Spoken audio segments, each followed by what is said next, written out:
Esta es la tarde en el continente americano. Cuando anochece en Europa y amanece en Asia, así cae la tarde en el continente americano y transcurre la noche y el amanecer en el resto del mundo. La tarde. Hola, bienvenidos a la tarde de NTN 24, el canal de las Américas. Soy Idania Chirinos. Como siempre, un gusto y un compromiso acompañarles cada día. Poco falta para que llegue la Navidad, una época esperada por muchos alrededor del mundo. Una temporada que años atrás en Venezuela estaba marcada por la celebración familiar. Fechas que para los venezolanos poco a poco han ido perdiendo brillo.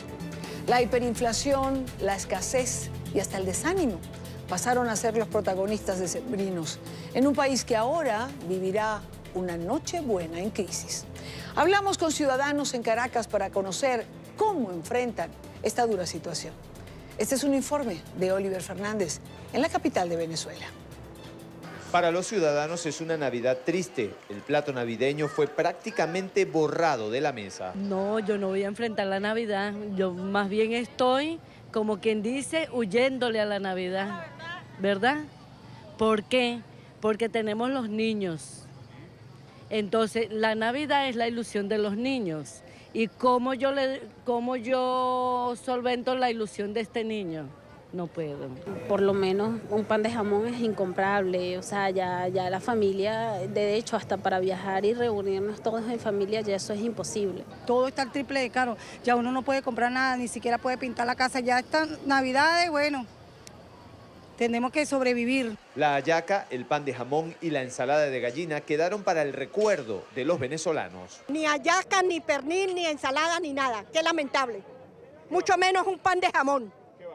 Bueno, veremos lo que Dios nos repare. Será comerse una arepa y sin queso y sin jamón. Y lo peor es que nosotras después de viejas tengamos que separarnos de nuestros hijos para que se vayan para otro lado a buscar el mundo. Lo pudimos constatar en las calles. Madres que no tienen nada que darle a sus hijos en Navidad. No tengo. No tengo cómo, si todo está tan caro. Ahorita estaba viendo un juguete y todo es 5.000. ¿Dónde uno lo saca? ¿Qué vas a hacer el 24 entonces? Ver televisor y acostarme a dormir con mi bebé, más nada. ¿Verdad, mi amor? La hiperinflación es la forma más aberrante de empobrecer a un pueblo. Y en Venezuela, los ciudadanos se empobrecen en horas, con una inflación diaria de 3%. Son palabras del diputado Alfonso Marquina. La hiperinflación es uno de los mecanismos más perversos de empobrecimiento del ciudadano. Y mientras la hiperinflación se mantenga en Venezuela, no solo se le está confiscando el poder adquisitivo del salario del trabajador, sino también se le está confiscando el poder adquisitivo del ahorro, que ya prácticamente no existe. Otros, con un poco más de recursos, caminan por horas buscando un mejor precio, por lo menos para cumplir con la tradición. Cumplir con los deseos es imposible. Hay que caminar bastante para ver si uno consigue algo que se ajuste al bolsillo, porque lo que me pide es algo que de verdad no se lo puedo dar. Pagar los juguetes y la ropa por partes es una modalidad que cobra fuerza producto de la crisis. Ayer vino una señora y me dijo, ¿me puedo dejar unos boxers apartados? Porque, concha, le tengo 2.000, los boxers están en 4.000, concha, se nota bastante. Los juguetes, los vestidos para las niñas están en 5.000, 6.000. Y la gente viene y los aparta o, mira, nos pueden dejar una rebaja porque de verdad que se nota demasiado porque todo está carísimo. Sin embargo, hay venezolanos que en medio de la tristeza sienten que las cosas van a cambiar en el año 2019. El venezolano está más entusiasmado porque hay, dicen que para este 2019, para este próspero año, van a haber muchos cambios para mejor. Entonces, hay que estar con esa buena vibra, pensando en que todo va a salir bien para salir de esto. Al unísono, los venezolanos piden un cambio para Venezuela en el año 2019. De lo contrario, son muchos los que están considerando irse del país. Es la información que manejamos desde Caracas. Continúen con más de la tarde de NTN 24. Una triste Navidad. Lamentablemente, una triste Navidad es lo que uno puede avisorar para los venezolanos. Que las cosas van a cambiar, que van a mejorar, es lo que desearíamos todos. No es la proyección que hacen los economistas con quienes hemos tenido la oportunidad de conversar. Son las 4:11 en la costa este de los Estados Unidos. Revisamos otras noticias de la agenda informativa del día. Es noticia la decisión de un magistrado de la Corte Suprema de Brasil que dictó hoy una medida cautelar que pudiera llevar a la excarcelación del expresidente Luis Ignacio Lula da Silva. La decisión ordena la liberación de todos los presos condenados en segunda instancia hasta que las sentencias sean confirmadas por tribunales superiores. Lula da Silva fue condenado a 12 años por prisión por corrupción. Aún puede apelar su caso ante otras 2 instancias del Poder Judicial. Es noticia el líder del régimen cubano, Miguel Díaz-Canel, quien anunció que creará un programa televisivo, una página web y un canal de YouTube para rendir cuentas sobre su gestión. El sucesor de los Castros, que se estrenó en Twitter hace 4 meses, aseguró que estos espacios van a permitirle interactuar con los ciudadanos en medio de la nueva política de información. El pasado 6 de diciembre se activó el servicio de Internet para celulares en la isla. Sin embargo, los elevados precios impiden que los ciudadanos puedan acceder a los paquetes de navegación que llegan a costar desde un cuarto hasta la totalidad de un salario mensual. Es noticia Chile, donde se intensifican las protestas de los trabajadores portuarios. A pesar de haber llegado a un preacuerdo con el gobierno del presidente Sebastián Piñera, los trabajadores, que completan 34 días en huelga, exigen mejores condiciones laborales a las empresas concesionarias y una nueva normativa para la operación de los puertos. En Santiago, nuestro periodista Juan Pablo Monsalve tiene más información. Juan Pablo. Hola, ¿qué tal, televidentes del programa La Tarde de NTN 24? Pues definitivamente este paro de trabajadores portuarios continuará acá en territorio chileno, luego de que no se llegara a un acuerdo finalmente entre las partes, que son los trabajadores portuarios y las concesionarias, en un documento que precisamente había sido elaborado y respaldado por el gobierno del presidente Sebastián Piñera para poner fin a esta huelga que completa ya 34 días. Desde el Ejecutivo aseguran que es muy importante avanzar en el fin de este conflicto. También las autoridades locales se han pronunciado en esta materia. Lo hizo Jorge Charp, alcalde de Valparaíso. Creemos también muy importante de que todos los actores políticos se pongan a disposición de poder ayudar a que esto se resuelva a la brevedad posible y que no ocupemos este conflicto para sacarnos eventual ventajas políticas. Creo que aquí lo único que importa es el bienestar de los trabajadores portuarios, lo único que importa es el desarrollo portuario del Valparaíso, que la economía del país pueda seguir funcionando naturalmente y además también el futuro de la ciudad de Valparaíso. Por su parte, parlamentarios de centro e izquierda han insistido en que es muy importante que efectivamente se avance en nuevas normativas frente al tema de las concesiones de los puertos en territorio chileno. Se trata de establecer condiciones laborales dignas, se trata de establecer el valor del turno acorde con una distribución del ingreso más justa que debe darse en el país. Son los trabajadores que en nuestro país solo tienen un patrón por 8 horas.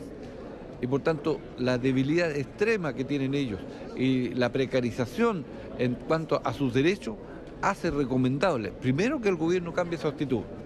Efectivamente, que la Judicatura del Trabajo, del Ministerio del Trabajo, hacia abajo, tengan una actitud distinta. Es lo que Chile necesita hoy día.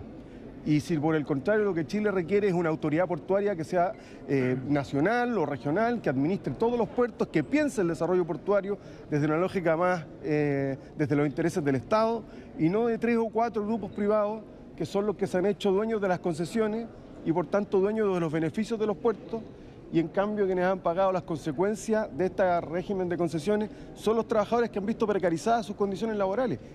Si bien el gobierno del presidente Sebastián Piñera pues no ha estado inmerso de manera directa en este conflicto, sí decidió intervenir, teniendo en cuenta que esta situación ha afectado de manera directa todo lo que tiene que ver con las exportaciones, por ejemplo, de frutas chilenas. Esta es la información que podemos entregarles a esta hora desde Santiago de Chile. Continúen ustedes con más en el programa La Tarde de NTN 24. Es noticia la imputación por presunto abuso sexual al senador argentino Juan Carlos Marino, tras la denuncia interpuesta por una empleada del Congreso Nacional. El fiscal Federico Delgado entregó a un juez federal un dictamen en el que pide que se investigue a Marino, quien cuenta con fuero parlamentario y no podría ser detenido, y que se lleven adelante diversas medidas de prueba contra él y 2 de sus colaboradores, que también habrían sido inculpados. Entre las peticiones de la Fiscalía está que Marino y los otros 2 investigados entreguen su teléfono móvil para analizar los mensajes y las llamadas. Es noticia el plazo de 72 horas que dio el gobierno de Jimmy Morales a 11 investigadores de la Comisión Internacional contra la Impunidad para abandonar Guatemala. El Ejecutivo allanó la inmunidad y revocó sus visas, luego de argumentar que estos funcionarios presuntamente tienen investigaciones judiciales abiertas en sus países de origen. El gobierno guatemalteco sigue escalando sus ataques contra la Comisión Internacional contra la Impunidad. Luego de no permitir la entrada al país del jefe de la CICIG, Iván Velázquez, ahora Jimmy Morales carga contra funcionarios de la organización. Este martes, por medio de una publicación en Boletín Oficial, la Cancillería informó que 11 integrantes de la comisión tienen 72 horas para abandonar el país. Esto luego de que el Ejecutivo les allanara la inmunidad diplomática. Estas personas son investigadores que adelantan pesquisas sobre casos de corrupción que involucran al presidente y colaboradores más cercanos, una decisión que fue condenada por la organización adscrita a Naciones Unidas.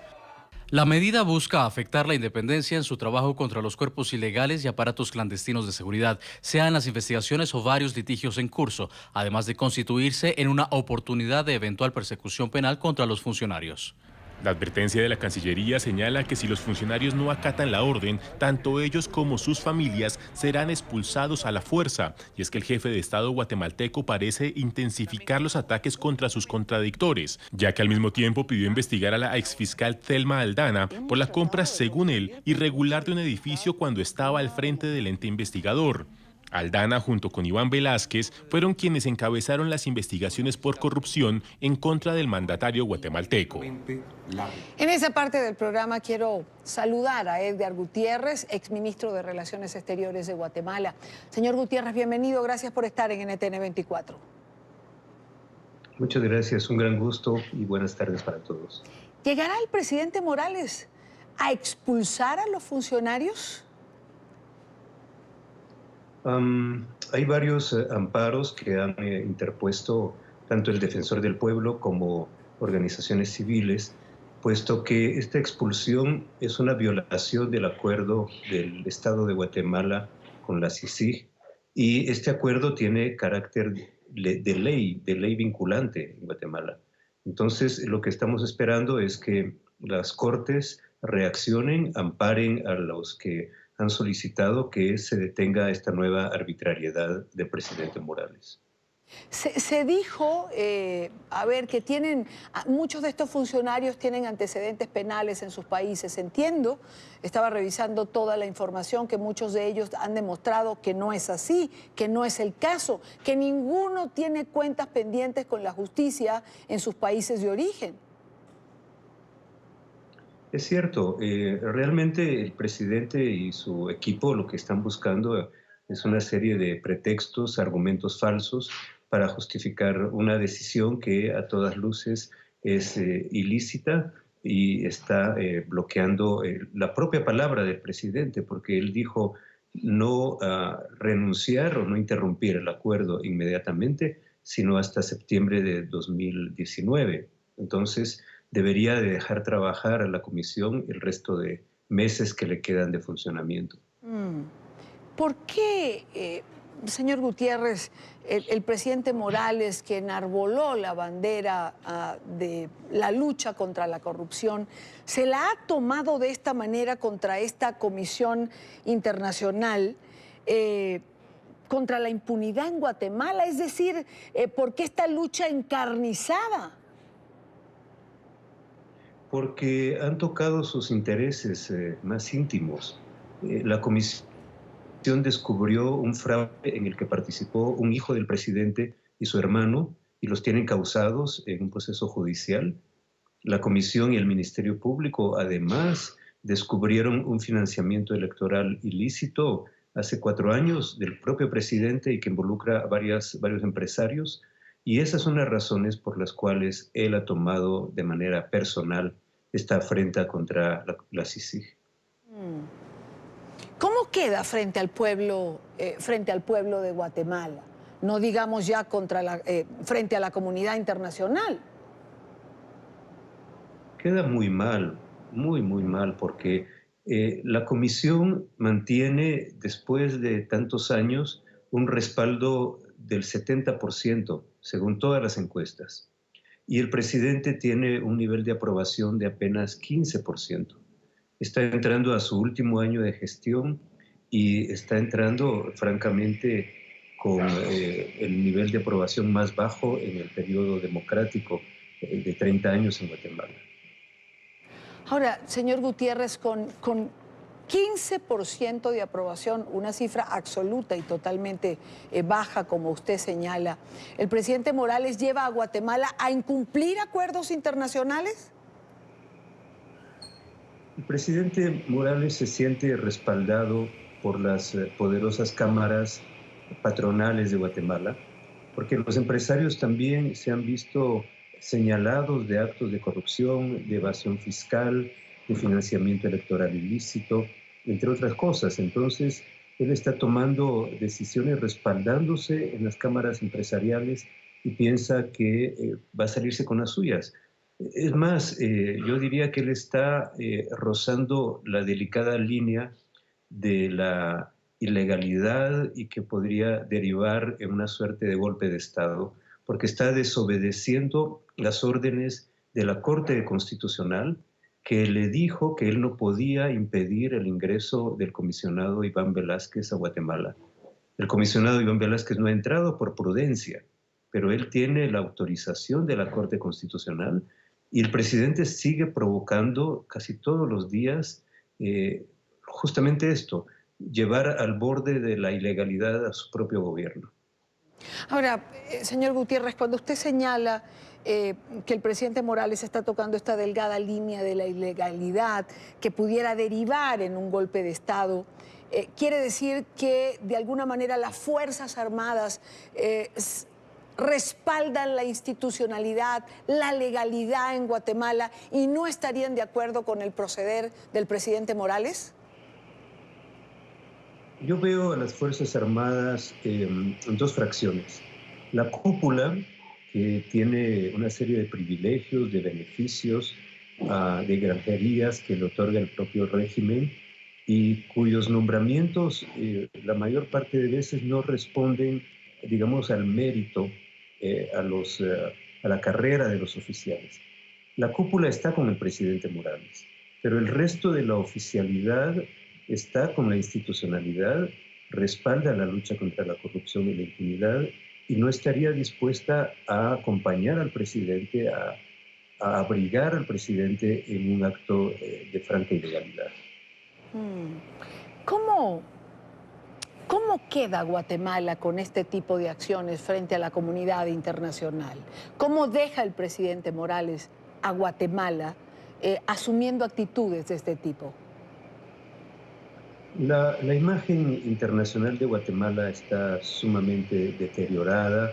El país ha adoptado una serie de medidas de política internacional que le aíslan, lo dejan como un país paria frente a la comunidad internacional, por ejemplo, en el tema Israel-Palestina. Jimmy Morales acompañó, por lo menos en la primera decisión, al presidente Trump al sacar la embajada de Tel Aviv y llevarla a Jerusalén. Y esto ha provocado reacciones internacionales muy fuertes. Además, la Comisión Internacional contra la Impunidad fue aprobada por la Asamblea de las Naciones Unidas, en su momento con 167 votos.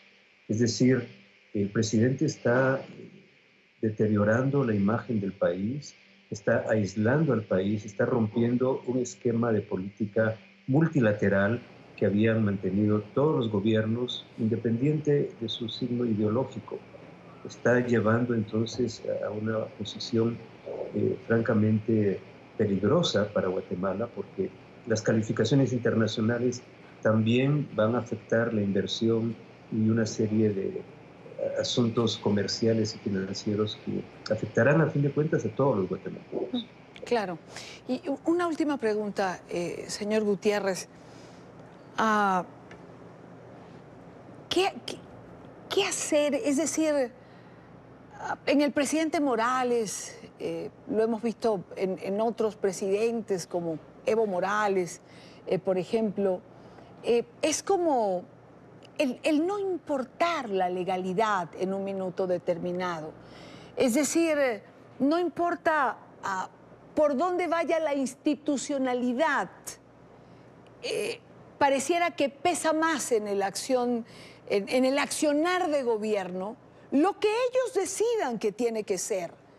¿Cómo van a defenderse los países de este tipo de actuación? En el caso de Guatemala, ya no me refiero solo a la Fuerza Armada, la institucionalidad de Guatemala es lo suficientemente fuerte como para contraponerse contra los deseos del presidente Morales y contra este tipo de actuación. Tradicionalmente la institucionalidad en Guatemala ha sido débil y muy porosa. Sin embargo, esta vez tenemos una Corte Constitucional que ha demostrado acciones independientes que cuestionan justamente este tipo de decisiones del presidente Morales. Es la Corte de Constitucionalidad la que ha detenido la expulsión hace un año del comisionado Iván Velázquez, la que ha corregido la plana varias veces al mandatario, pero el presidente está llegando a un punto, como dije, muy delicado, porque está retando, está buscando la manera de desobedecer, de desacatar las órdenes de la Corte. Y si esto ocurre, entonces sí, caeríamos en un golpe de Estado técnico y este país descendería al caos, así como están varios países de la vecindad, Nicaragua, Venezuela, con este tipo de actitudes arbitrarias, dictatoriales, al margen de la ley, irresponsables a todas luces de los mandatarios de esta región. Sí, lamentablemente así pareciera ser. Quiero agradecer a Edgar Gutiérrez, el ministro de Relaciones Exteriores de Guatemala, por haber estado con nosotros. Buena tarde para usted. Buena tarde, hasta pronto. Son las 4:31 minutos, hora costa este en los Estados Unidos. Es noticia el foro Democracias y Constitucionalismo, organizado por la Fundación Carolina en Madrid. En el evento quedó reflejado que las democracias en América Latina, de lo que estamos hablando, no son valoradas positivamente por la mayoría de los ciudadanos de la región. Marcelo Moncayo, en la capital española, tiene el reporte. Marcelo. Hola, ¿qué tal? Saludos cordiales para todos ustedes en la tarde, amigos televidentes. De este día, desde Casa de América, en la capital española, se abordó el tema democracias y constitucionalismo, un foro moderado por el ministro de Asuntos Exteriores de España, Josep Borrell. Desde este lugar, la directora de la organización Latino Barómetro dio importantes datos sobre la percepción que tienen los ciudadanos de la región sobre sus democracias. En el marco de los encuentros Diálogos con América Latina, en Casa de América en Madrid, se abordó el tema democracias y constitucionalismo. Desde este lugar, la directora de la organización Latino Barómetro ofreció datos sobre la percepción que tienen los ciudadanos de América Latina sobre sus democracias. Bueno, el 70% de la población de América Latina cree que los gobiernos en general trabajan para ellos y no para la mayoría. Eso me parece como una de las mayores críticas al sistema democrático de América Latina, o sea, la deficiencia de las democracias, que solamente el 12% de los latinoamericanos dicen que la distribución de la riqueza en América Latina es justa.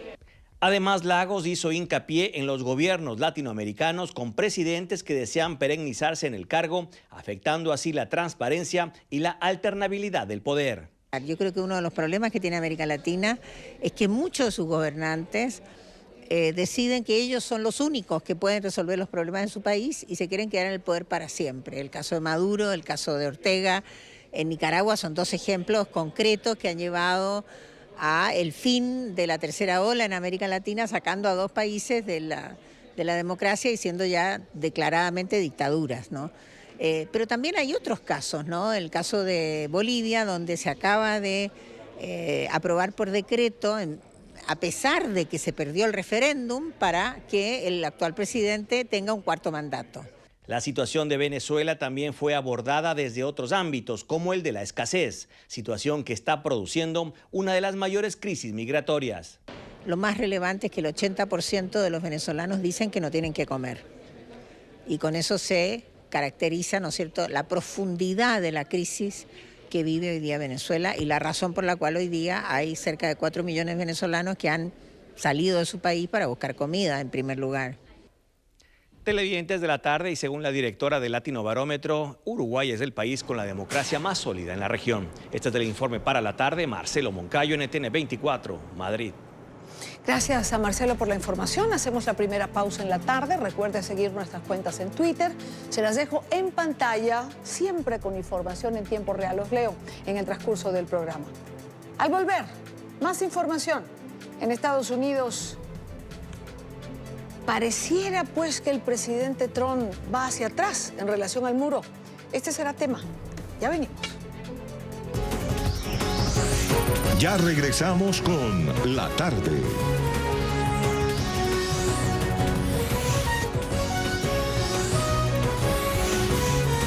Continuamos con La Tarde.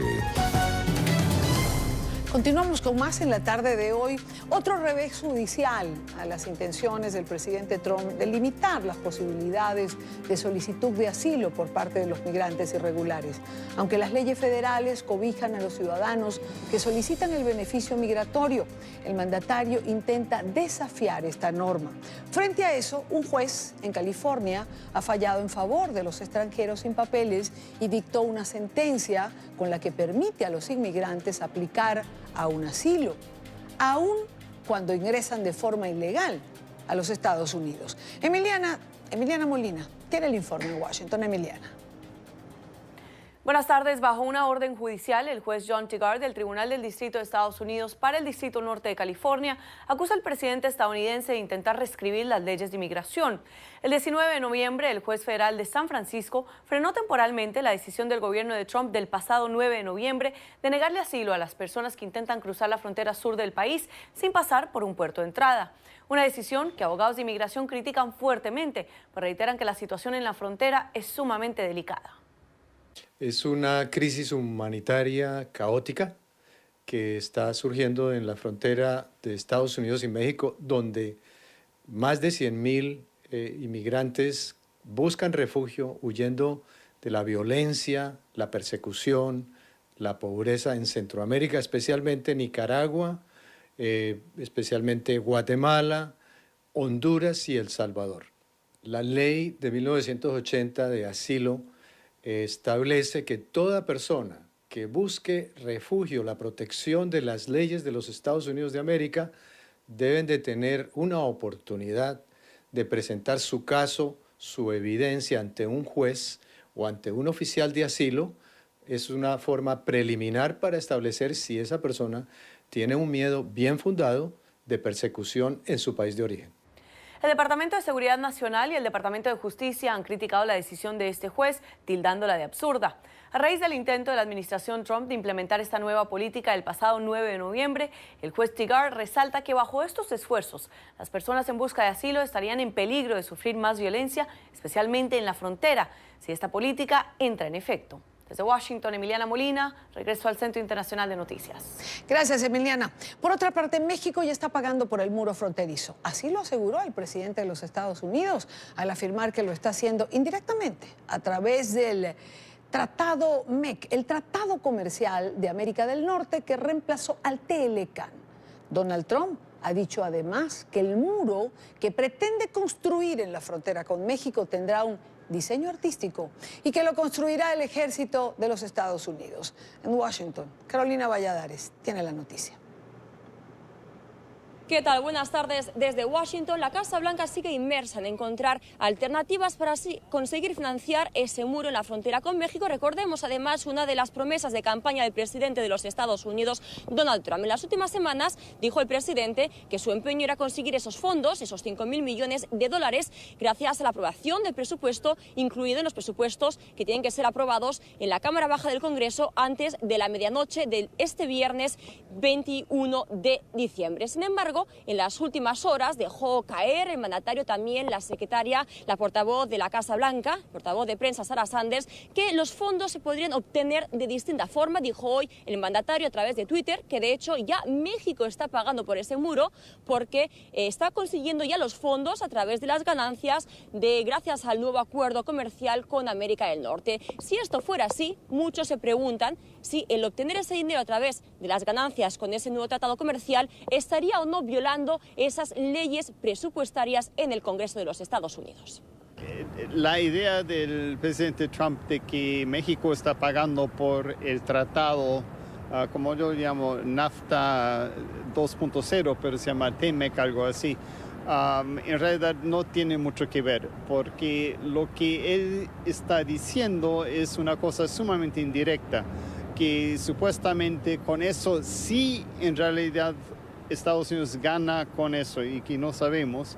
Entonces, los impuestos que se recolectan por la mayor actividad económica, entonces sería lo que paga México. Pero en realidad no es México que paga, sino que son las empresas norteamericanas y los obreros norteamericanos que supuestamente están trabajando más y con mejores sueldos en Estados Unidos. Entonces, otra vez, no es en realidad México que está pagando, sino lo que él está diciendo. En términos generales, si hay más actividad económica, entonces ya tenemos más ingresos para pagar. En apenas unos días, el próximo mes de enero, cambiará el color político en el Congreso de los Estados Unidos. Hay que recordar que esta Cámara Baja estará en manos de los demócratas. Por lo tanto, las cosas se van a poner cada vez más complicadas para el presidente de los Estados Unidos si quiere conseguir esos fondos para financiar ese muro. Por lo tanto, habrá que esperar qué pasará, si se conseguirá o no ese dinero. Pero hay que decir que todavía le quedan al presidente 2 años más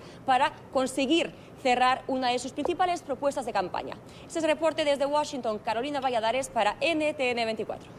Gracias a Carolina por la información. Son las 4:46 minutos, hora costa este. Quiero saludar desde Brownsville, en Texas, a Guadalupe Correa Cabrera, analista política y especialista en las relaciones México-Estados Unidos. Guadalupe, qué gusto. Buena tarde para ti. Buena tarde para ustedes, Edania, y como siempre un placer estar con ustedes. Guadalupe, a ver, ¿por dónde comenzamos? ¿Conseguirá el presidente Trump alguna vez el financiamiento para el muro? Que todo esto, y lo hemos platicado antes, es parte de una retórica, es parte de una discusión más bien política, electorera, que va a continuar hasta finales de esta administración. La cuestión que hemos visto, los eventos que hemos visto en los últimos años con respecto a los centroamericanos tratando de pedir asilo en los Estados Unidos, esta idea de que tenemos una invasión, de que es necesario un muro, de que tenemos un presidente, de que el presidente es capaz de poner este muro, de traer al ejército para proteger a los Estados Unidos de una invasión, es parte de un discurso político. Es verdad que bastantes personas tratan de venir a los Estados Unidos, pero los números no han subido. En realidad, en el agregado, los mexicanos han dejado de entrar a los Estados Unidos, sí hay más centroamericanos, pero no estábamos hablando de una invasión. Esta idea del muro es una idea electoral. No creo que él vaya a recibir estos recursos para construir un muro que va a costar mucho a los ciudadanos estadounidenses, que va también a traer más costos para el mantenimiento. Creo que es una cuestión más allá de lo posible, es una cuestión política que también tiene que ver con México. Y eso también me gustaría discutirlo contigo, pero si quieres, continuamos hablando de esto, ¿no? Si México va a pagar por el muro o no, también es otra idea que si quieres podemos seguir discutiendo, pero yo no creo que vaya a conseguir ese dinero.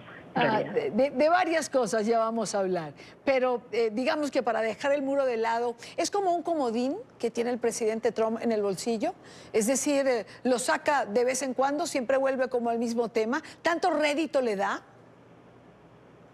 Pues parece que sí. Mira, yo curo las redes, las sigo mucho, los medios de comunicación, la opinión pública, porque es un termómetro importante de la opinión pública. En realidad sí representa para Trump este discurso del muro un arma política muy importante para mantener a su base de apoyo. Si tú lees estos comentarios de una parte importante de la población, ellos piden un muro y sienten que realmente hay una invasión y sienten realmente que sus beneficios en las últimas décadas se han perdido por esta invasión que viene de la migración indocumentada. Entonces realmente sí es un discurso que le importa mantener a Trump y que sí le da réditos. Que recordemos que Trump es un animal político y muchas de las cosas que se dicen tienen otra intención. Entonces habría que analizar qué intención se tiene y realmente qué es lo que se va a hacer. No creo que hablando del muro sea simplemente una cuestión de su parte tonta, que no tiene sentido. Creo que él sabe y está demostrando que puede mantener a su base de apoyo. Yo creo que sí le está dando réditos continuar con eso y por eso lo mide y lo continúa haciendo. Pues entonces vamos a tener muro para rato de aquí al 2020. Seguramente nos tocará comentarlo en alguna otra oportunidad, pero vayamos un poco más allá. ¿Tú dirías, Guadalupe, que en este momento hay una buena relación entre México y Estados Unidos, o mejor dicho, entre López Obrador y el presidente Trump? Mira, eso es una gran pregunta y sí la hay. Si nosotros, de alguna manera, siempre la ha habido, también con el presidente pasado, Enrique Peña Nieto, pero ahora parece ser que a los Estados Unidos sí, y al presidente Trump sí le conviene tener una mucho mejor relación con México, también aportar recursos para que México, como lo hemos dicho también, apruebe este acuerdo de tercer país seguro y procese las peticiones de asilo en territorio mexicano. Esto le conviene a los Estados Unidos, eso le conviene al presidente de los Estados Unidos y este sí sería el pago que México haría de manera indirecta por el muro de Trump.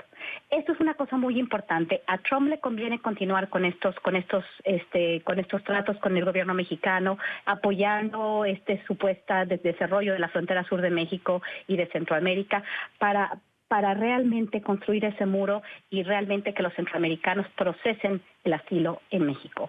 Pero por un lado, por lo que habíamos hablado antes, al presidente de Estados Unidos le conviene mantener una buena relación con México. Y México, desde la administración pasada, ha hecho lo que Trump ha querido. Ha pasado todo lo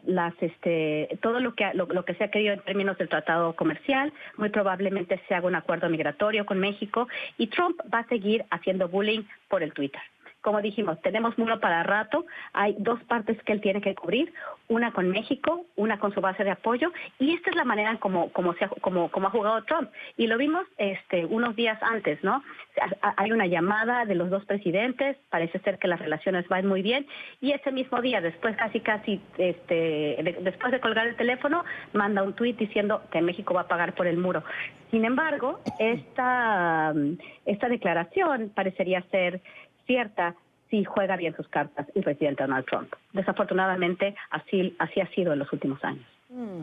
¿Hay alguna coincidencia, por decirlo de alguna manera, digamos, entre lo que ambos representan? Es decir, tenemos un nacionalismo de derecha en Estados Unidos y un populismo de izquierda en México. ¿Un puente comunicacional, pudiéramos decir? Pues pareciera ser que sí. Mira que parecía, al principio hubiéramos pensado que iba a haber mucha más tensión, porque precisamente tenemos dos personalidades fuertes, dos nacionalismos, dos populismos que aparentemente no se podrían llevar porque uno es de izquierda y uno es de derecha. Sin embargo, parece ser que las agendas de ambos sirven para los dos. El presidente mexicano está pidiendo un gran plan Marshall para desarrollar el sur de su frontera, porque obviamente también tiene gente muy cercana, como Poncho Romo, un empresario que tiene muchos intereses en frontera sur, y muy probablemente también Estados Unidos, por el otro lado, manteniendo la base de apoyo, teniendo a esta invasión como en el ojo del huracán. Parecía ser que las agendas de ambos van por el mismo camino. Uno quiere recursos para desarrollar su frontera sur, los empresarios cercanos a él tienen intereses en frontera sur. Por el otro lado, el presidente Trump no quiere que lleguen los centroamericanos a procesar los asilos en su país. Pareciera ser que sus temas más importantes en la agenda están vinculados. Este canal no tiene que ver con su nacionalismo y con su populismo. Sí, son presidentes nacionalistas, se dice que los dos son populistas, y uno es de izquierda y uno de derecha, pero también ambos son animales políticos y pareciera ser que tienen agendas cercanas, ¿no? Y vamos a ver si realmente esto va a beneficiar a los dos países. Parece ser que beneficia políticamente a ambos, pero la cuestión está difícil en ambos países. Claro, digamos que tienen agendas coincidentes en ciertos puntos. No quiero despedirte, Guadalupe, sin que hablemos del plan de desarrollo para la frontera de Andrés Manuel López Obrador. Son 5.000 millones de dólares que invertiría AMLO en la zona fronteriza. Eso ¿lo ves bien? Es decir, es una manera de atajar quizás el éxodo hacia los Estados Unidos, y por otro lado no descartemos también la inversión que anuncia el gobierno de los Estados Unidos en el Triángulo Norte. Bueno, deberíamos de ver, porque la verdad también en nuestros países, en las promesas de inversión, los grandes proyectos, el Tren Maya de López Obrador, que también va a desarrollar Frontera Sur, es como también una señal para decirle a Estados Unidos: apóyame, yo te voy a apoyar, vamos a desarrollar estas regiones. Pero una cosa es lo que se dice y una cosa es lo que se hace. También sabemos que hay altos grados de corrupción en nuestros países, y muchas veces estas megaobras llegan a ser un fracaso, ¿no? Me preocupa un poco esta cercanía de Poncho Romo y los empresarios cercanos a él que tienen intereses en Frontera Sur. Me preocupa porque cómo se van a dar estas concesiones, quiénes van a ser los favorecidos, y cuando hay corrupción, cuando los recursos no se usan de una manera transparente, estos proyectos de desarrollo no llegan a fructificar. Me provoca un poco de cuestionamiento, ¿no? Se pueden decir que se va a gastar dinero, pero ¿cómo se va a gastar? ¿Quién lo va a gastar? ¿Realmente va a dar los trabajos? ¿Va a mantener a la gente en sus espacios? ¿O vamos a continuar con lo mismo? Los empresarios haciéndose ricos y la gente no teniendo los trabajos de calidad. Quisiera saber más sobre este plan de Andrés Manuel, el plan de los Estados Unidos desarrollando el Triángulo Norte. No entiendo bien en el papel cómo van a poder realmente lograr este desarrollo que se promete. Pues tendremos más información seguramente más adelante. Ojalá llegaran a concretarse.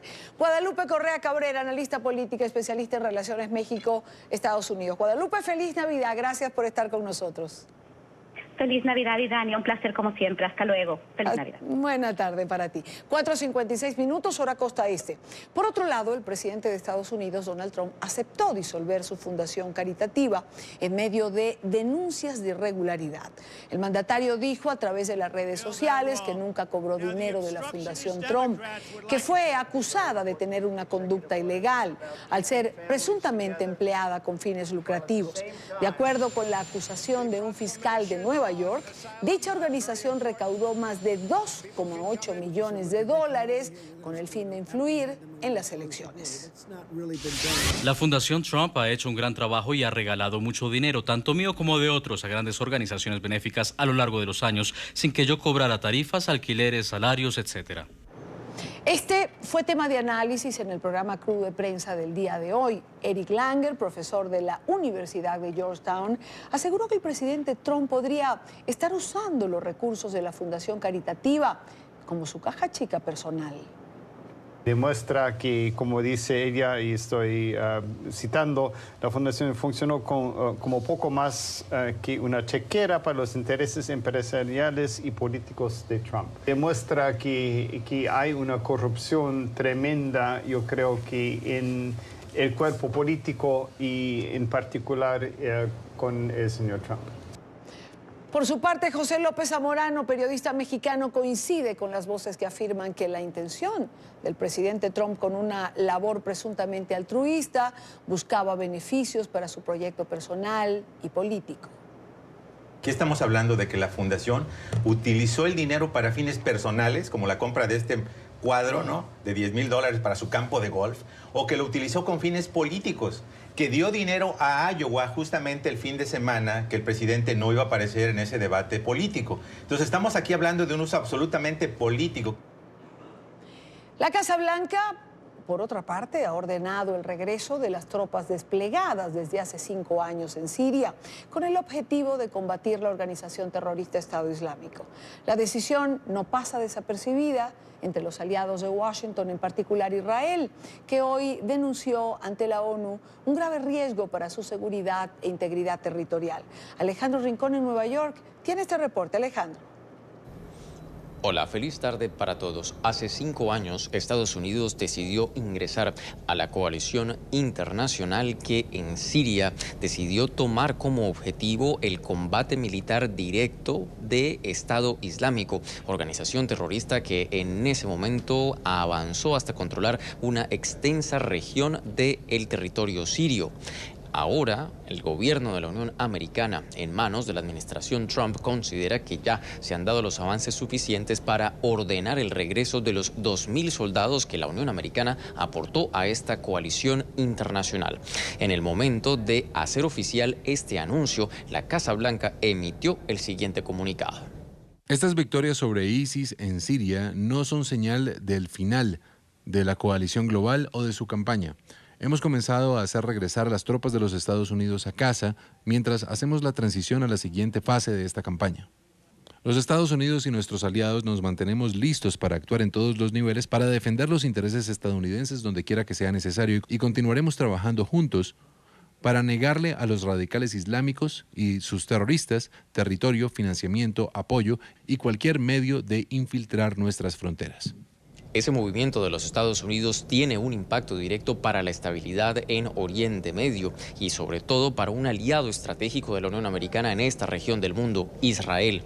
Es por esa razón que el gobierno de Benjamín Netanyahu no tardó en reaccionar a través de su embajador en Naciones Unidas, quien dijo que el gobierno israelí respeta la decisión del presidente Donald Trump, pero advirtió que Israel está listo para defender su integridad y soberanía en caso de que sea necesario y en cualquier circunstancia. Embajador israelí, a propósito, fue también el protagonista este miércoles en Naciones Unidas, luego de que el Consejo de Seguridad convocara una sesión especial de debate sobre los 4 túneles que han sido descubiertos entre territorio israelí y de Líbano, estructuras cuya construcción ha sido atribuida a Hezbollah. Es por esta razón que el gobierno israelí vino con el siguiente mensaje para el Consejo de Seguridad. Creo que el Consejo de Seguridad debería designar a Hezbollah como una organización terrorista, de la misma manera que el Consejo de Seguridad designó a Al-Qaeda o a ISIS y a otras organizaciones terroristas como tal. Eso es lo que esperamos de este Consejo, una condena clara, pero también esperamos que le digan algo al Líbano, al gobierno soberano del Líbano. El Consejo de Seguridad acotó que el descubrimiento de esos 4 túneles representa una amenaza y sobre todo una violación a la resolución 1701 que en el año 2006 puso fin al conflicto entre Israel y Líbano, aun cuando estos llamados de atención hicieron ver que la existencia de estos túneles es real y que representan una amenaza para la integridad de Israel, pues el ente rector de Naciones Unidas no hizo un pronunciamiento adicional a pesar del deseo de la administración Netanyahu, como ustedes lo vieron, de parte de las declaraciones del embajador israelí ante el organismo internacional. Es todo lo que tenemos para ustedes por ahora. Continúen con más en la tarde. Gracias, Alejandro Rincón. Y antes de la pausa, quiero compartir con ustedes esta conmovedora historia. Se trata de un hombre de 87 años que antes de morir le dejó regalos de Navidad a su vecina para los próximos 14 años. Ocurrió en Estados Unidos. Ken Watson, viudo, sin nietos, envolvió 14 regalos para Cady, su vecina de tan solo 2 años de edad, a quien trataba de ver a diario.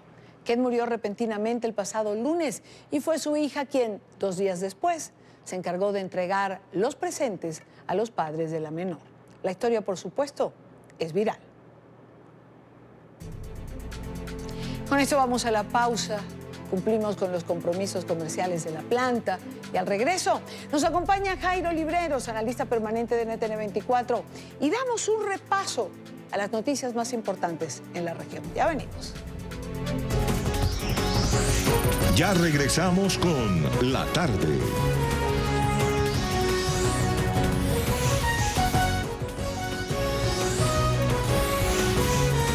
Continuamos con La Tarde.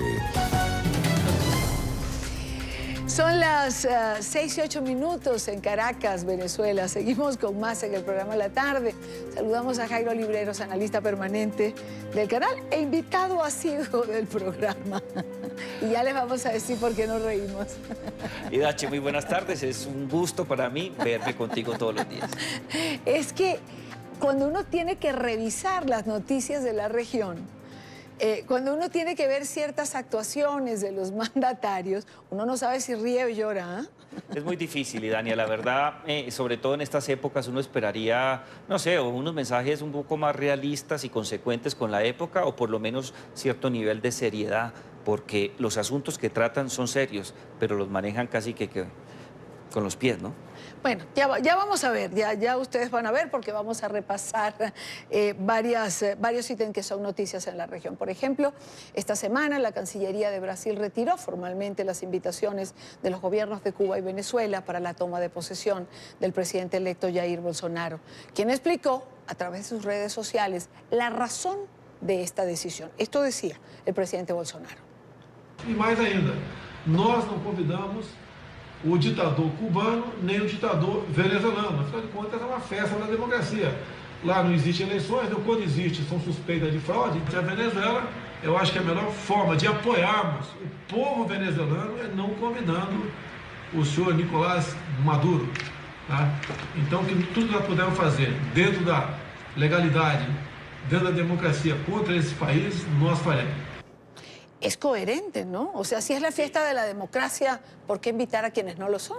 Además que hay ciertos principios que hacen parte también de esa democracia, y estoy hablando de los principios de coherencia, particularmente en el transcurso de la campaña en Brasil. El señor Bolsonaro fue claro y preciso que con su candidatura buscaba, entre muchas otras cosas, evitar que Brasil siguiera los pasos de Venezuela, de la dictadura de Maduro, y en términos generales, y así lo expresó en diferentes oportunidades, la suerte del socialismo del siglo XXI como un espejo a donde Brasil no podía llegar, no le interesaba tener ninguna relación con Miraflores, ha sido claro y contundente.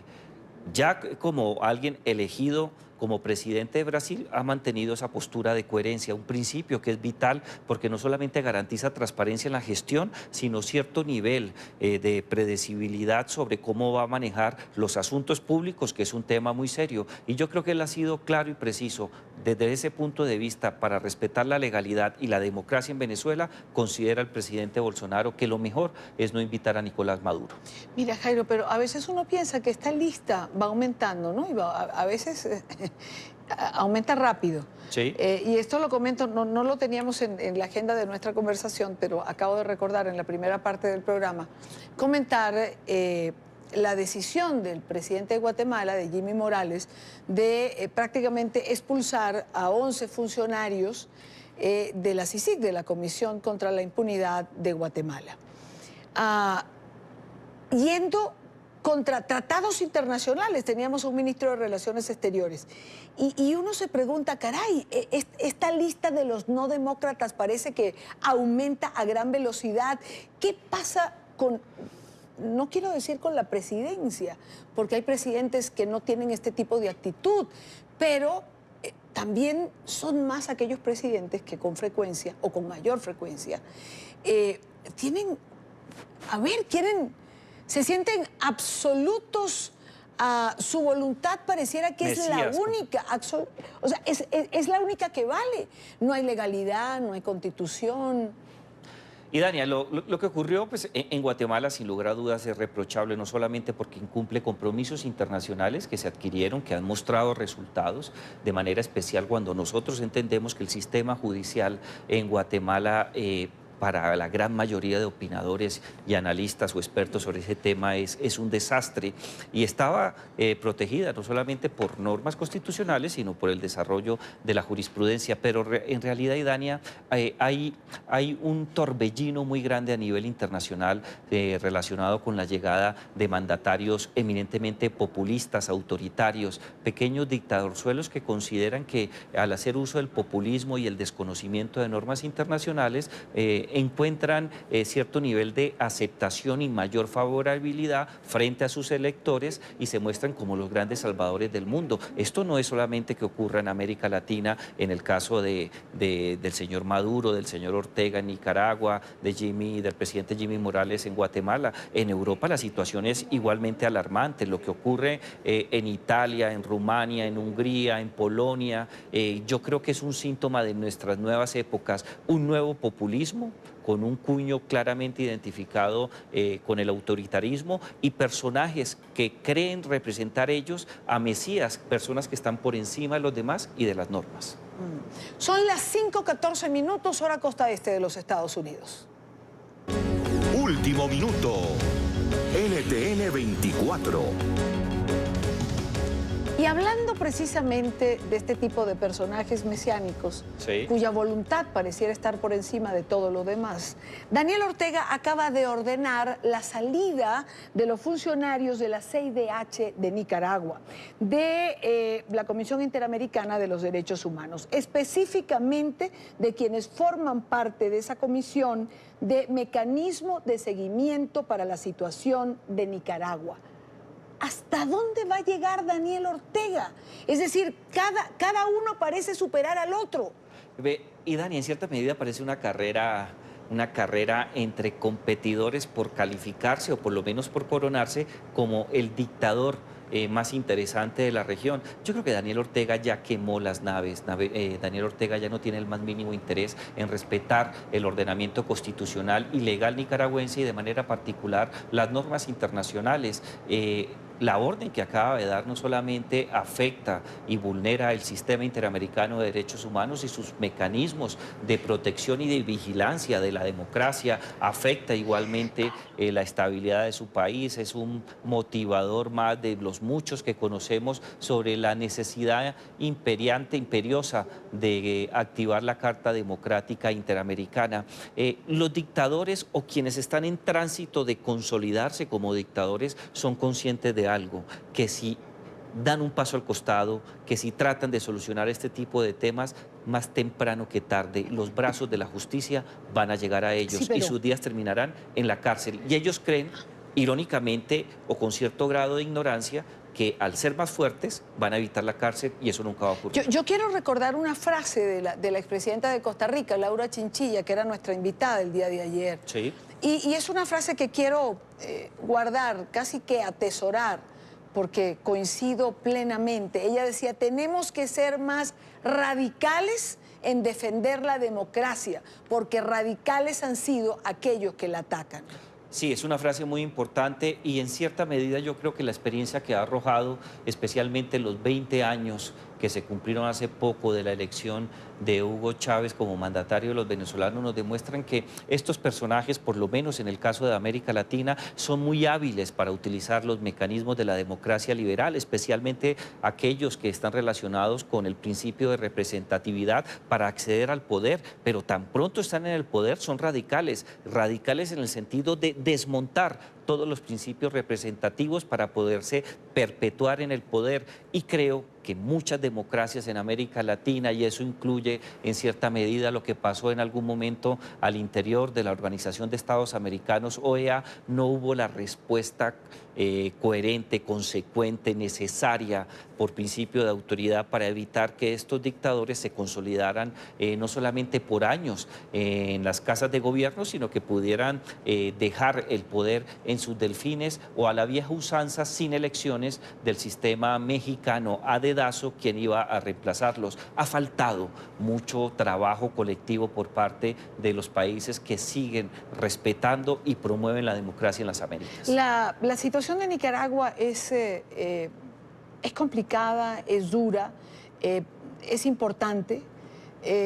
no solamente la represión que hemos visto en estos 8 meses desde que comenzó a manifestarse el pueblo nicaragüense, no solamente los presos políticos, las torturas comprobadas de quienes han logrado salir y que han dado testimonio, la agresión contra los medios de comunicación, sí, el allanamiento a instalaciones, la confiscación de instalaciones y de herramientas de trabajo, como es el caso del diario El Confidencial, que dirige Carlos Chamorro, hijo de la expresidenta Violeta Chamorro. Esto ha sido una curva en ascenso absoluto. ¿Qué tendría que hacer la comunidad internacional? Y Dania, yo creo que existen dos clases de mecanismos que se están usando, pero no con la contundencia necesaria.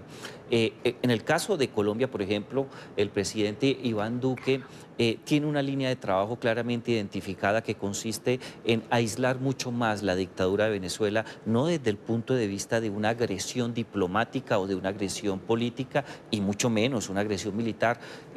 No tiene una relación y unos canales claramente establecidos con Venezuela, presentó una denuncia penal por las atrocidades que se han cometido en los últimos años, especialmente en dos temas que son muy sensibles: la persecución de la clase política que piensa diferente a la dictadura de Miraflores, y en segundo lugar por la crisis humanitaria. Yo creo que esa medida de aislarlo e interponer las instancias o los recursos internacionales es un buen mecanismo. Poco a poco diferentes países de la región y otros por fuera, como Francia, por citar un caso, se unen a este tipo de iniciativas. Y la segunda es que lamentablemente, dirán algunos, otros consideran que no tenemos el consenso necesario al interior de la Organización de Estados Americanos. Al momento de activar la Carta Democrática no hay el consenso mínimo necesario para adelantar esta vía. Yo creo que este último tema ha dificultado mucho la respuesta de la comunidad. Se creó la Carta en el año 2001, se firmó el 11 de septiembre, que es una fecha emblemática para la democracia, especialmente por lo ocurrido en Estados Unidos con el bombardeo, con la destrucción de las Torres Gemelas y otros actos de terrorismo. Pero no hemos logrado articular de la mejor manera, por consenso, cómo actuar frente a cortes, daños o alteraciones al orden constitucional o al orden político que afecta a la democracia. Pero no por falta de herramientas, porque bien que las estás mencionando. Las herramientas existen, falta consenso lamentablemente, pero también hay otra cara de la moneda, y Dani, hay que tener en cuenta que también el poder político y especialmente el poder económico que viene del petróleo, que en su momento manejó muy bien Hugo Chávez para comprar conciencias de otros países, fue efectivo. Todavía quedan algunos países endeudados o que reciben algún tipo de prebendas. Hasta que no se logre romper esa relación de subordinación y de entrega de esos países al poder petrolero de Venezuela, no vamos a poder avanzar. Los mecanismos existen, falta voluntad política y consenso. Vamos ahora al tema de Bolivia, que no escapa de esta cadena que venimos estableciendo de actuaciones similares. Evo Morales cumple 13 años en el poder. Aprovechando la ocasión, Evo Morales invitó a sus seguidores a acudir en masa a las urnas en la jornada electoral de 2019, en la que pretende quedarse por cuarta vez en la presidencia, habiendo perdido un referéndum donde el pueblo dijo no a esta postulación. Morales fue habilitado para las primarias del próximo enero, previas a los comicios de octubre, en una decisión del Tribunal Constitucional que la oposición y algunos colectivos sociales consideran ilegal y una violación a la democracia. Es el movimiento político más grande de la historia de Bolivia. Es el movimiento político más grande en todos los niveles, desde la fundación de la República, desde 1825. Y estoy convencido, gracias a esa unidad, hemos cumplido con el legado de Túpac Katari y Bartolina Sisa. Ustedes saben muy bien, cuando los españoles descuartizaron, ¿él qué dijo? Yo muero y volveré millones. Ahora somos millones. Bueno, son millones, ¿no? Son millones, pero el referéndum lo perdió y el pueblo dijo no. Es el momento más importante de la historia, pero se está violando la Constitución, quizás sea por eso que es el más importante.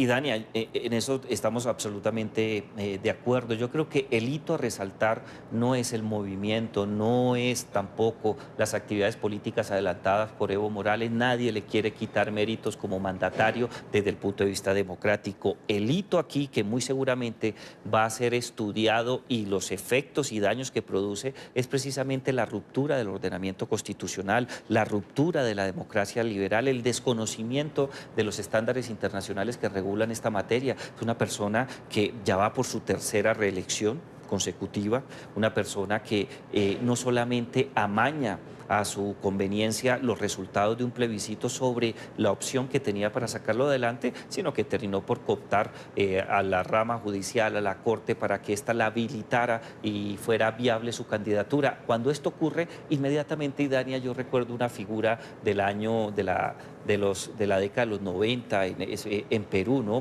Alberto Fujimori, un gobernante de derecha que utilizó estos mismos mecanismos. Recuerdo cómo sacó una ley de interpretación auténtica que gozó del respaldo de una Corte Suprema que logró cooptar para garantizar no solamente su permanencia en el gobierno, sino un nivel máximo de impunidad por las violaciones a los derechos humanos y por los actos de corrupción que se volvieron muy famosos de la mano de Vladimiro Montesinos.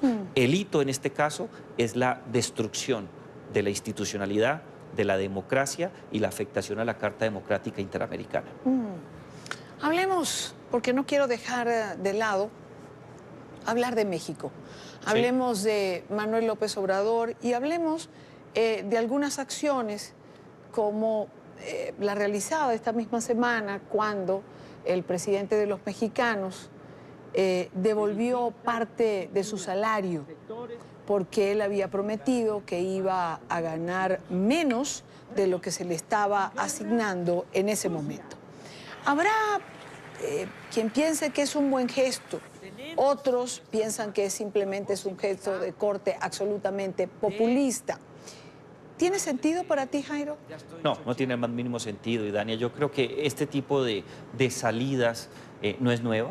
No es innovadora. Como abrir Los Pinos y hacer la residencia oficial y hacer un museo para... No, y yo creo que puede ser hasta interesante, pero que eso...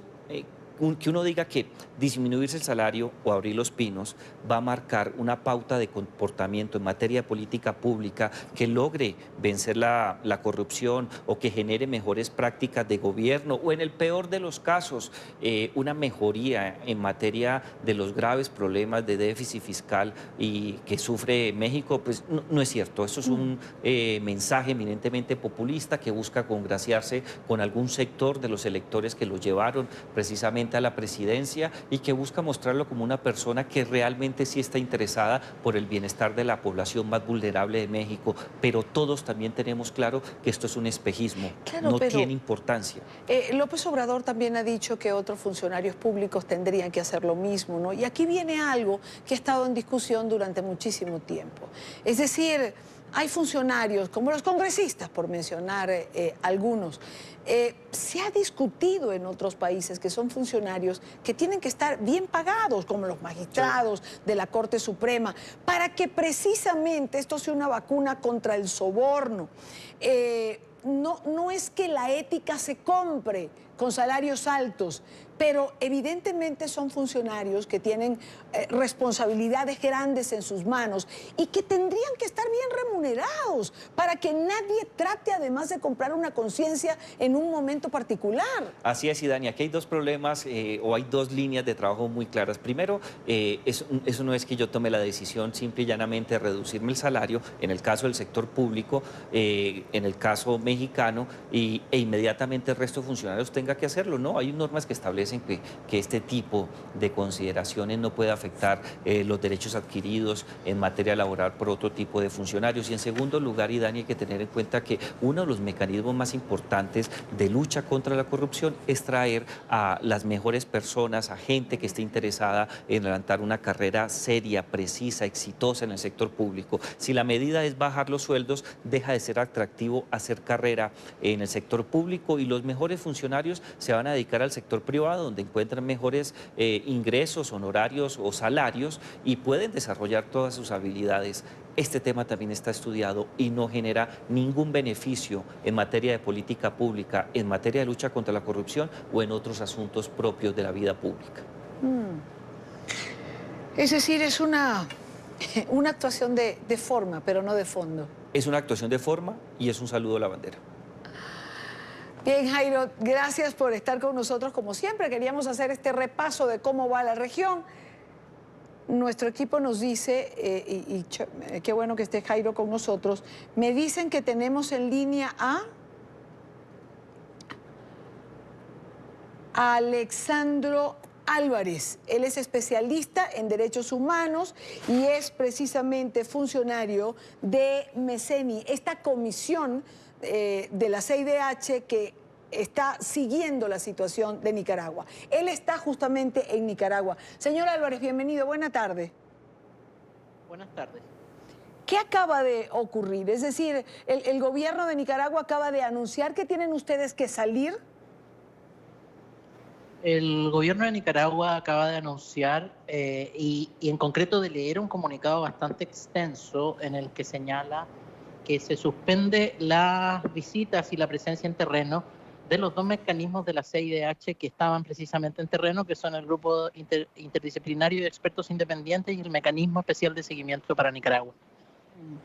¿Qué razones aduce el gobierno de Daniel Ortega? Mire, ha repetido la narrativa que tiene el gobierno de Nicaragua in extenso respecto de la situación que enfrenta el país, es decir, el intento de golpe de Estado, y ha señalado que estos dos mecanismos de la CIDH han servido como plataforma para difundir, según ellos, información falsa y algunos otros argumentos más relacionados con la operación de la OEA y de la CIDH, así como del Alto Comisionado de Naciones Unidas para los Derechos Humanos. Señor Álvarez, ¿tienen un plazo perentorio para salir de Nicaragua? Informalmente se nos señaló que el abandono del país debe ser en lo inmediato. Es más o menos evidente que eso no puede hacerse efectivo en la práctica así, pero es inmediatamente. Entonces se están haciendo gestiones para abandonar el país lo más pronto posible. ¿Qué consecuencias? Hoy día mismo o mañana. Claro, inmediato nos imaginamos perfectamente en el primer avión que los pueda sacar. Ahora, ¿cómo queda lo que ustedes venían desarrollando? La veeduría, la presencia, el soporte, el apoyo a las diferentes ONG, que por cierto muchas de ellas, las más importantes, se les ha quitado la personería jurídica en los últimos días, pero también es, yo creo que como un desamparo para el pueblo nicaragüense, ¿no? La presencia especialmente del MECENI y del otro mecanismo de la CIDH que estaba acá, que era el Grupo Interdisciplinario de Expertos Independientes, otorgaba, tal como usted señala, una presencia simbólica y un acompañamiento simbólico de las personas, especialmente de las víctimas, que están organizadas en dos organizaciones bien conocidas a esta altura, que son la Asociación de Madres de Abril y el Comité Pro Liberación de Presos Políticos, además de las demás organizaciones de la sociedad civil. Ese acompañamiento simbólico se termina, pero además esto se da en un contexto en que los mecanismos de represión del gobierno están intensificándose al punto de, y en esto parafraseo al secretario ejecutivo de la CIDH, está estableciéndose una situación de completa excepción en la que no es posible manifestarse, en la que no es posible manifestar opiniones disidentes y en las que además se está atacando a las organizaciones de la sociedad civil al punto de impedirle su operación. No solo se ha cancelado la personalidad jurídica, sino que se han allanado las instalaciones de varias organizaciones de la sociedad civil, entre ellas un medio de comunicación, y el constante hostigamiento que han tenido medios de comunicación independientes es bastante evidente, con lo cual la situación de violación a los derechos humanos, además de ser gravísima por la cantidad de víctimas fatales, hoy día está ahogando todos los espacios de manifestación cívica que hay en el país y por lo tanto atacando seriamente las instituciones democráticas. ¿Abandonarán ustedes el país, señor Álvarez, digamos, lo más pronto que puedan? ¿Acatarán ustedes esta decisión del gobierno de Nicaragua? Sí, absolutamente. No vamos a generar un asunto respecto de eso. Bien, gracias. Le agradezco a Alejandro Álvarez, especialista en derechos humanos, Alexandro Álvarez, y miembro de este mecanismo de la CIDH, el MECENI. Muchísimas gracias por atendernos. Gracias a ustedes. Adiós. Buena tarde. Jairo, un comentario antes de irnos al corte. Y Dania, se confirman los temores que muchos teníamos en América Latina, no solamente el paso a fondo de la dictadura de Nicolás Maduro, de Daniel Ortega, sí, bueno, es que siguiendo los pasos de Nicolás exacto, Maduro, siguiendo los pasos de Nicolás Maduro, y en segundo lugar, el nivel de desprotección que a partir de la fecha se encuentra un sector muy importante de la sociedad y organizaciones no gubernamentales que encontraban en los delegados de la Comisión Interamericana no solamente la oportunidad de expresar sus preocupaciones, sino de tener un manto de protección en materia de derechos humanos, vida, libertad e integridad. Es lamentable y es el preludio de cosas mucho más difíciles que están por venir. Gracias a Jairo Libreros por estar con nosotros. Es una terrible noticia, como bien lo dice Jairo y como lo comentábamos, lamentablemente es el preludio de cosas que no quisiéramos ver en Nicaragua. Vamos a la pausa y al regreso, quédense con nosotros. Estará Christian Kruger, director de Migración Colombia, con nosotros. Lo habíamos invitado ayer a propósito del Día del Migrante. Está con nosotros hoy y hay muchos temas de qué hablar en relación a la migración en Colombia. Ya venimos.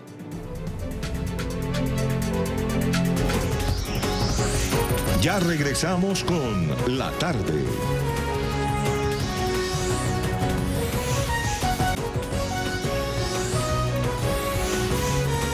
Continuamos con La Tarde. Sigue en aumento el número de venezolanos radicados en Colombia. Quienes huyen de la crisis bajo el régimen de Maduro cruzan la frontera con la idea de establecerse, de utilizar el país como puente para llegar a otros destinos. Se ha elevado el índice en un 7% con respecto al último informe presentado por Migración Colombia en el mes de octubre. Para conversar sobre esto quiero saludar a Christian Kruger, él es director de Migración Colombia. Bienvenido, gracias por acompañarnos. No, es un gusto estar contigo y con toda la audiencia de NTN 24. Señor Kruger, el último registro de la Oficina de Migración arroja la cifra de 1.102.000 venezolanos registrados en Colombia.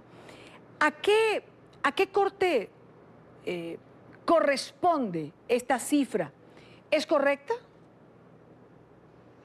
Sí, efectivamente se ha presentado un incremento importante. Recordemos que el corte anterior fue a 30 de septiembre, donde habíamos registrado un poco más de 1.030.000 hermanos venezolanos, y en el último corte que hicimos con fecha 30 de noviembre ya registramos más de 1.102.000 venezolanos en Colombia. Recordemos que de esa migración de destino, la migración que se quiere quedar en nuestro país, hay otros tipos migratorios que también se han venido incrementando, la migración de retorno, la migración pendular y la migración de tránsito. En el caso de la migración pendular, ¿qué cifras se están manejando? Ya que esta migración es cotidiana y es un flujo importante que viene y va.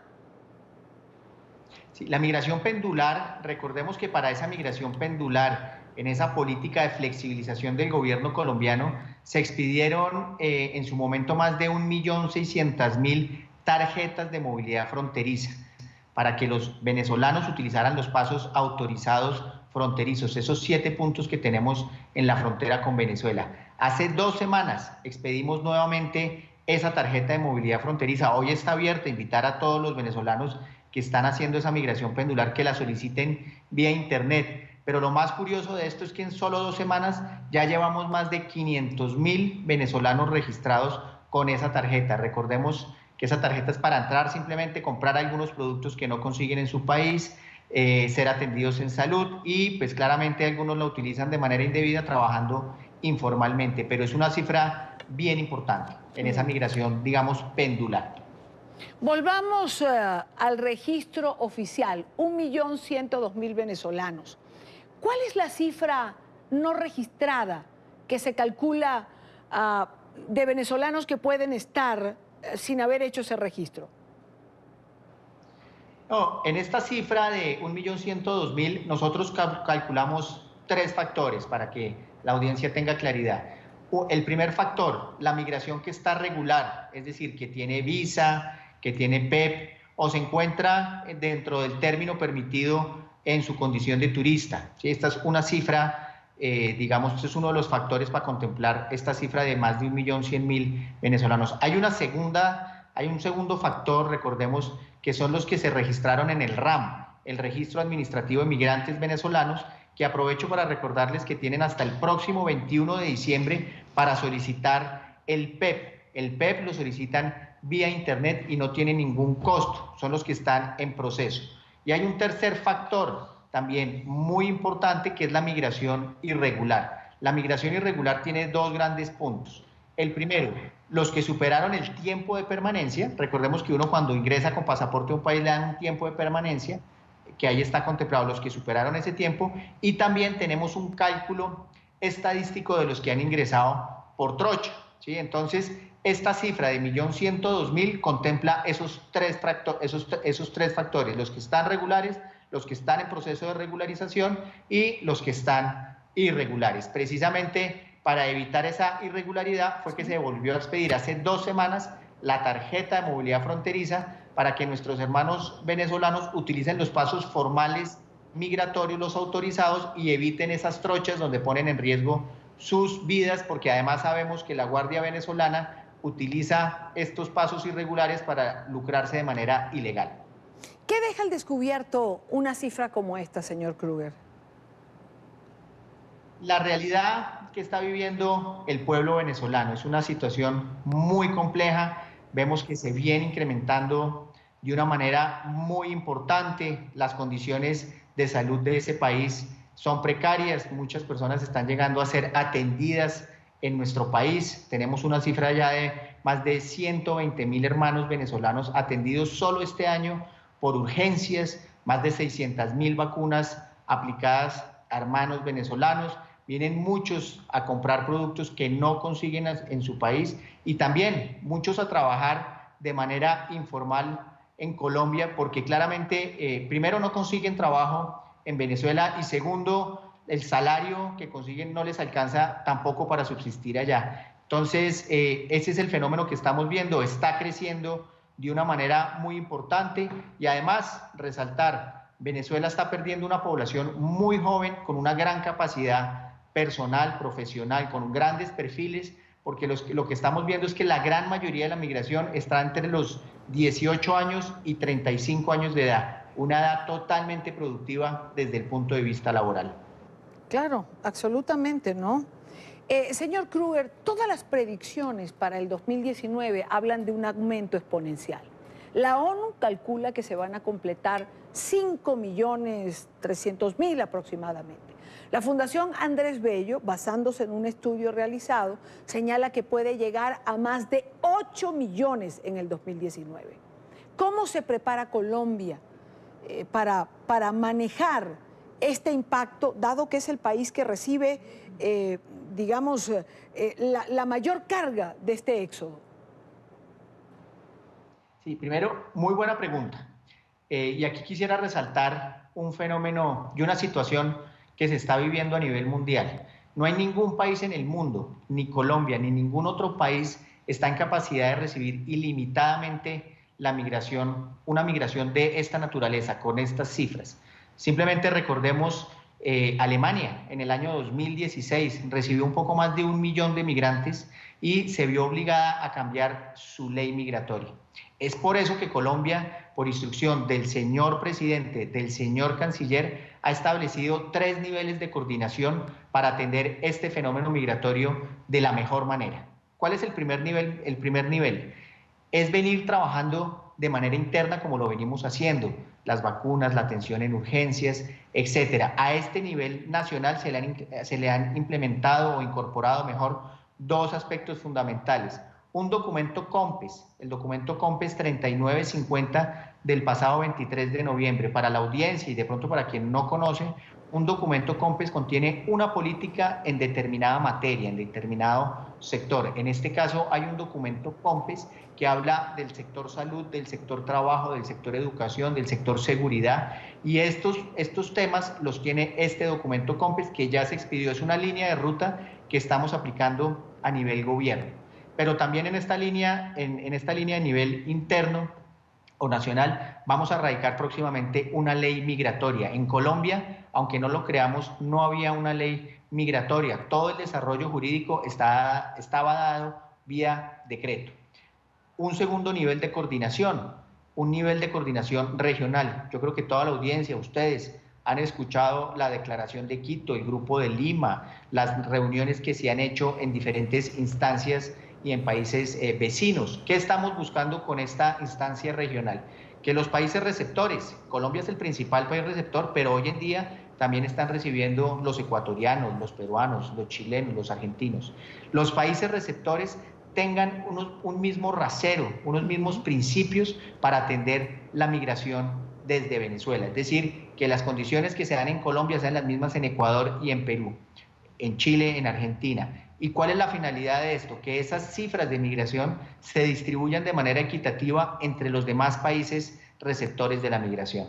Y un tercer nivel, que es el nivel multilateral, el nivel internacional.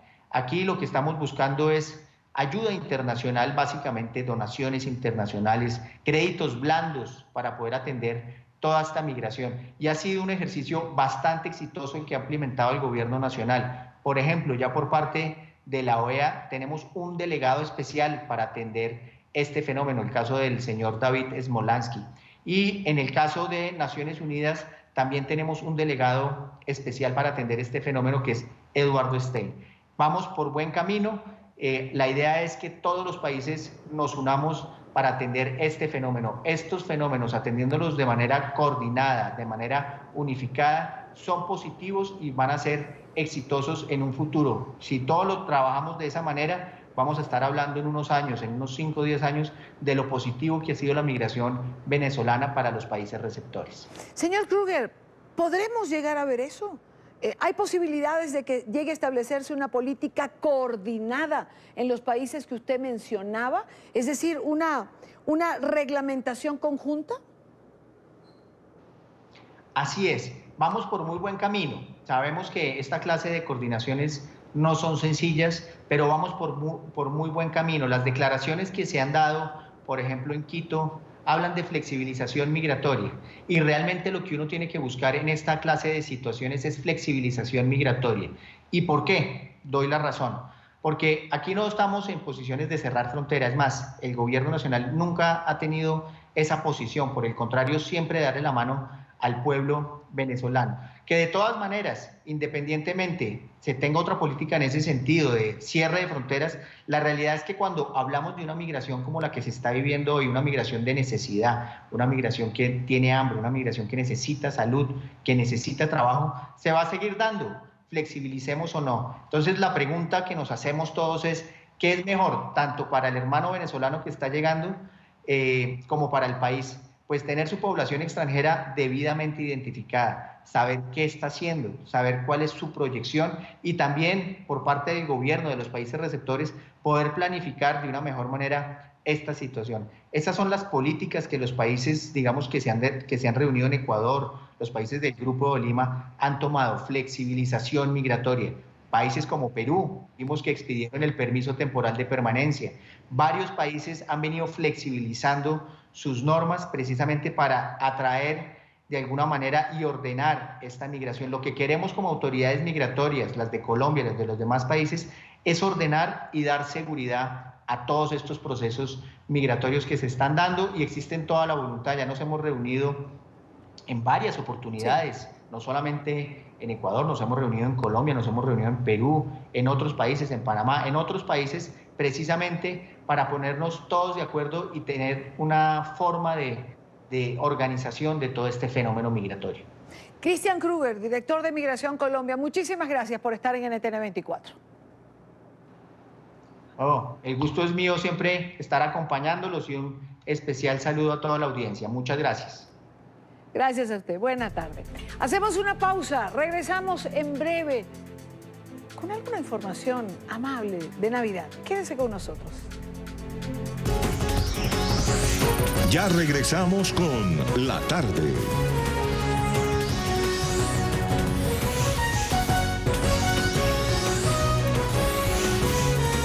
Continuamos con La Tarde.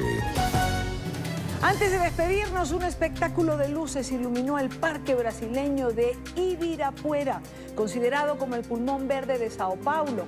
Sumergió a los visitantes de la mayor ciudad del país en un clima navideño.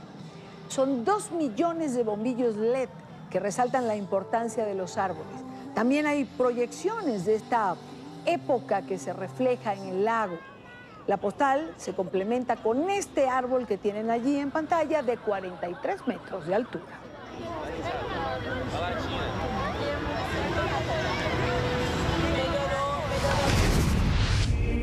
Mientras tanto, en Francia, Papá Noel hizo una aparición sorpresa. Llevando su típico traje blanco y rojo y con aletas de buceo, Santa Claus sorprendió a los visitantes del Acuario de París. Rodeado de peces, saludó a niños y adultos que se reunieron para verle al otro lado del cristal. El año pasado, Papá Noel había hecho esta particular visita al acuario, así que decidió, en 2018, repetirla.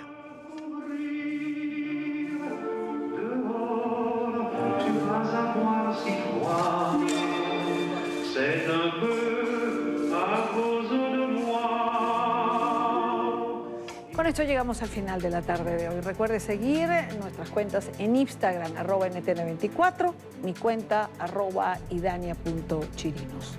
Gracias por habernos acompañado, gracias por estar aquí. Mañana continúa la tarde para debatir, analizar, compartir la agenda informativa del día. Buenas tardes.